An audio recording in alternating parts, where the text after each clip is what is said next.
One of the great players in Jaguars history is Maurice JonesDrew, as you know. Now a terrific broadcaster with NFL Network. Joins us now to talk some Jaguars football. Maurice, how are you, man? Thanks for joining us. I'm doing well, guys. How are you? Well, man, we are doing fantastic. A lot of things to get to. We appreciate a little bit of your time as they make their way to the Combine. But the news came out today about the Jags that Shad Khan will not now hire, or at least for today, won't name an executive vice president, instead leaving it in the hands of Trent Baalke and Coach Doug Pederson. Were you surprised by the news when you heard that today, and what are your thoughts?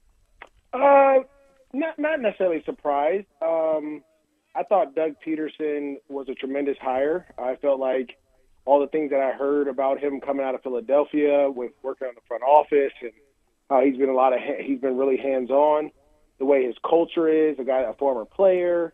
You know, you hear from other players, other coaches, other people on the staff. It really wasn't surprising because, you know, you needed that breath of fresh air. Obviously, I know there was a lot of sentiment about Trent Baalke being kept. But again, if you find someone that you can work well with, you try to figure it out, and there's still time to go get an EVP or whatever they're looking for. I just think right now, you know, for Shad, they went through a long, vigorous coaching search, and you know, as someone that that's been a part of a couple of those in my career, both with the Jaguars and with the Raiders, that wears on you. And so if you feel as if you have a right connection or a right combination that can help you, then you go with it. Hey, Mojo, it's Hayes. Great to talk with you. When you look at the Jaguars, what do you think needs to be the top priorities this offseason? Oh, we got to get talent. We got to get talent. I think, you know, even when I was there, I feel like since I've been there, the Jaguars have been in a rebuild except for the one year where they went to the playoffs. And It feels like every year GMs come in, they want to rebuild, and that's fine. But you never put a winning product on the field when you're always rebuilding. That started, I would say 2008. That started. I felt like the Jags have kind of been in rebuild mode ever since then, except for 1 or 2 years. And so for me, you got to acquire talent. So if it is the offensive line, if you're trying to better that, I think you need to put more weapons around your quarterback. I think you can never have enough talent there. I think you need to address the tight end position, which since Mercedes has kind of been hit or miss. I want to say Julius Thomas was a guy you spent a lot of money on, didn't work out. You got to find a way to get a tight end in there. Those are the quarterback's best friends. I think the more points you can put up, the better it is for your defense. You have pass rushers there, guys that want to be there. Another thing is this, and Hayes, we've talked about this when I've been in practice. You have to keep guys that you draft. I am tired of seeing the Jaguars draft players and then trade them away or give them away or release them or whatever it may be. You have to acquire – when you acquire talent, you have to keep it. Now, let's just go through that real quick. Dante Fowler, Yannick Ngakoue, Jalen Ramsey, Calais Campbell, the corner they just had, Henderson. I mean, there's numerous guys that the Jaguars have literally either acquired via free agency or draft that they've given away. And or let walk. Allen Robinson. You let Allen Robinson walk, right? Who's still one of the top receivers in the game. And so there's been a lot of talent there. You just haven't found a way to get it all together in one thing. And that's, I think, the most frustrating thing when you come to the front office is when you have those picks. And I'll say this again. When I was there, we had some draft picks that we hit on and some we missed on. But the ones we hit on, we tried to find a way to keep. And I think that's the most important thing.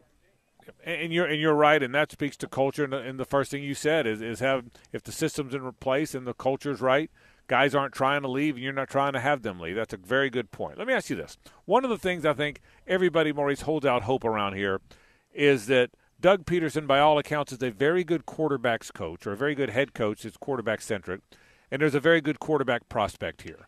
I know there's way more to it than that, but isn't that a reason for legitimate hope? Doug Pederson developing Trevor Lawrence, because that's certainly what everybody hopes. Well, no question. I mean, I obviously I work for the Rams, and I saw Sean McVay with Jared Goff and developed Jared Goff into a Super Bowl quarterback. He took the Rams to the Super Bowl. Wasn't good enough to win it.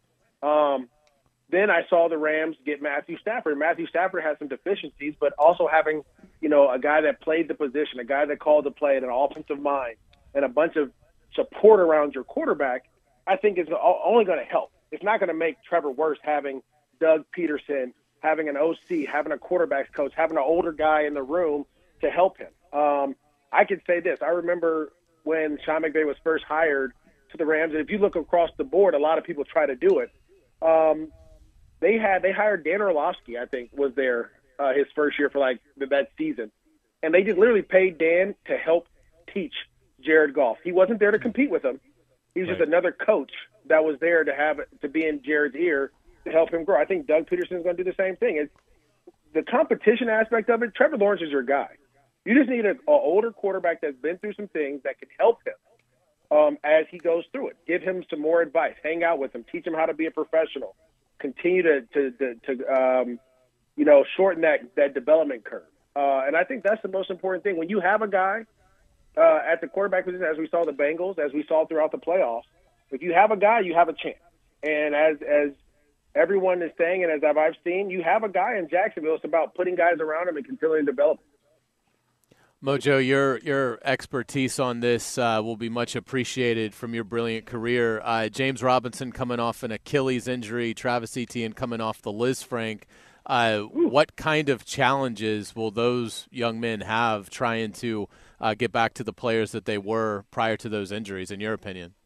I think the Achilles is completely different than what it used to be, as we saw Cam Akers come back from it.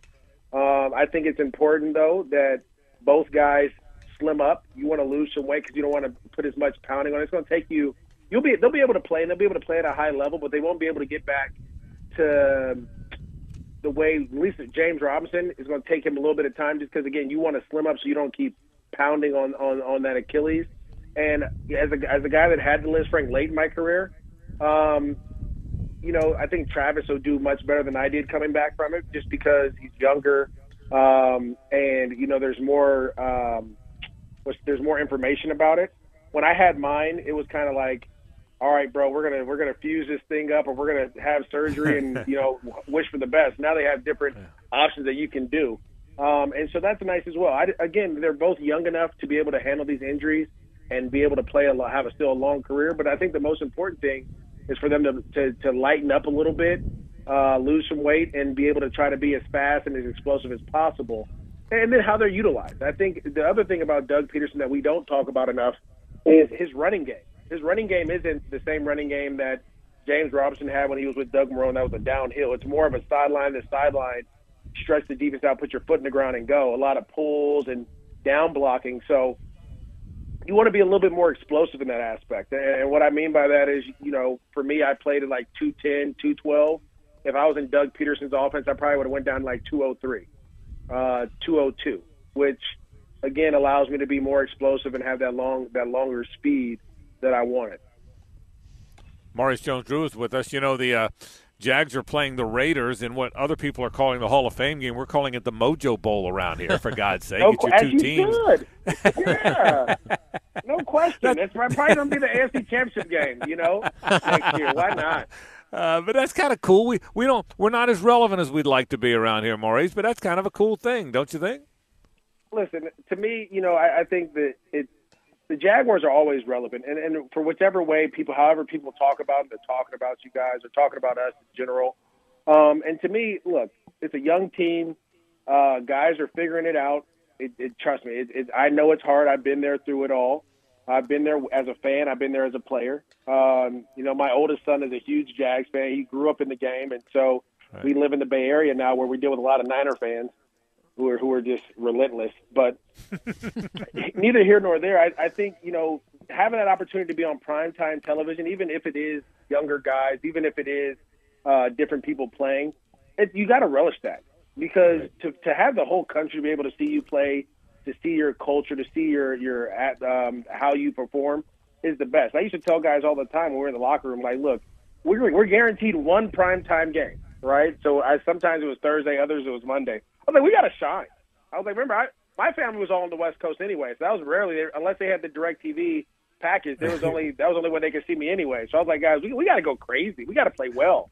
And so I think, again, having that opportunity to be on that light, especially to celebrate Tony Baselli, congratulations to him to be in the Hall of Fame. Hopefully we get Fred in there now that we got the Jags. Right. That kind of was backed up a little bit. Now it's time for Fred to get in there. I think it's going to be awesome. And again, we get a chance to celebrate one of our own, the first son of Jacksonville with the Jaguars, and we get to celebrate him and all his accomplishments, as well as the new beginning of Jacksonville. Mojo, when you look at the Jaguars sitting there at number 1, do you have a feel yet? I love your mock drafts. Do you have a feel yet for what you would do with that number 1 pick if you couldn't move out? Oh, for sure. I'm moving out. I think there's a ton of receivers. This is the thing, and if we're going to talk about it, I want to make sure we talk about either we have to decide either we're keeping Cam Robinson or we're not, right? I think was it Little Walker? I thought he played very well in the absence when Cam's absence when he had his opportunities. To me, I think you're very serviceable at that position with Little Walker. I think that's completely fine. To me, I try to trade out and go get some of those receivers. There are some top-notch receivers in this draft. You get 2 of them. Why not get 2 and put them right there with your quarterback and give him that opportunity? If you look at what the Bengals have done, if you look at what the Chiefs have done, if you even look at what the Buffalo Bills have done, they went out and acquired talent. If you can go out and, let's just say, for example, Devontae Adams is free. Okay, I'm going to go get Devontae, and then I'm going to go get another young receiver, right? I want to put as much weaponry and explosive players around Trevor Lawrence as possible. I want to take as much pressure off him as possible. I don't need him to make every throw to be exceptional. I want him to be able to throw a slant and get 60 yards, or throw a slant and go 70, or throw a screen or whatever it may be, as well as use those big playability. If we're not going to keep Cam Robinson, I think we do need to try to beef up that O-line. Any way, shape, or form. I think this draft should be very offensively based, just because the way the game is, the way the rules are. If that is the Alabama tackle, that is the Alabama tackle. But again, to me, I think you need to put as many weapons around, and that's the one thing that I've had a concern with Doug Pederson is he just hasn't drafted receivers really well in his past. And so, can they find the top receiver or one of the top receivers and be able to implement him into this offense and get him going? Because that's what's important, right? The way the rules are now, and it's completely different. When I was there, you could knock each other out, and guys are flying around. You can't even touch guys anymore. So if I'm a guy, or if I'm an offense, I'm going to go and get as many weapons as I can to put around my quarterback, and give him the opportunity to be as successful as possible. Maurice, final question. We'll let you go, but thank you for spending some time. Apart from joining just the Rams, you're obviously very busy with NFL Network. Talk about the league a little bit. Number 1, are the Rams a team to beat as we come back and they repeat? No one's done it. Is Aaron Rodgers going to be back in Green Bay? Some general storylines. Where do you see the league headed here? Yeah, you know what? I think the league is in great hands. If Aaron Rodgers retires, it's going to be Green Bay is going to be one of the greatest travesties to ever known. You've had 2 of arguably the greatest quarterbacks in the last 40 years, 37 years or something. You won 2 Super Bowls, so that tells you how hard it is to go in. It also tells you how you have to continue to put people around your quarterback, right? If you look at what Green Bay's done with Aaron Rodgers is still one of the most talented guys, but he doesn't have enough weapons around him. And I think that proves certain. So that's kind of why I went that way with the Jags. But I think Aaron still comes back. I think he still has that chip on his shoulder. I know he wants to win another one. From there, the Rams are a good team. They've dealt with some injuries. Obviously, Odell Beckham Jr. is out, who has shown to be that guy he was in New York throughout the playoffs. So we'll see if he can come back. I still think there's a ton of really good teams. The Buffalo Bills are phenomenal. The Chiefs are phenomenal. All of a sudden, the Bengals are now a tough team to deal with. Baltimore, let's not forget about Baltimore and all the injuries they had to overcome, and they still almost found their way in the playoffs. Depending on what Pittsburgh does, they're always going to be tough.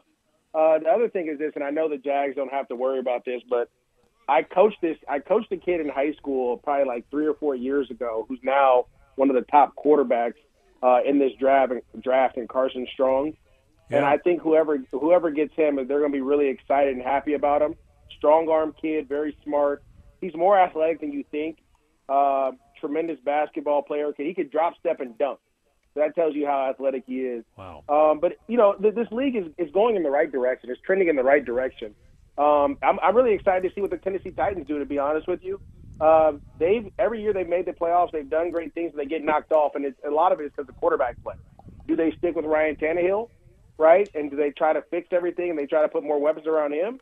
Or do they go in a different direction? A lot of people haven't talked about it. I know they say they're going to keep him, but how many times can you be the number one seed or make it to the AFC Championship round and just not have enough firepower to outlast some of these offenses? Maurice JonesDrew does a terrific job, great Jaguar in the day, and I could talk football with you all day long. Brother, thanks for spending some time, man. We appreciate it. Take care, Mojo. No problem. See you guys later.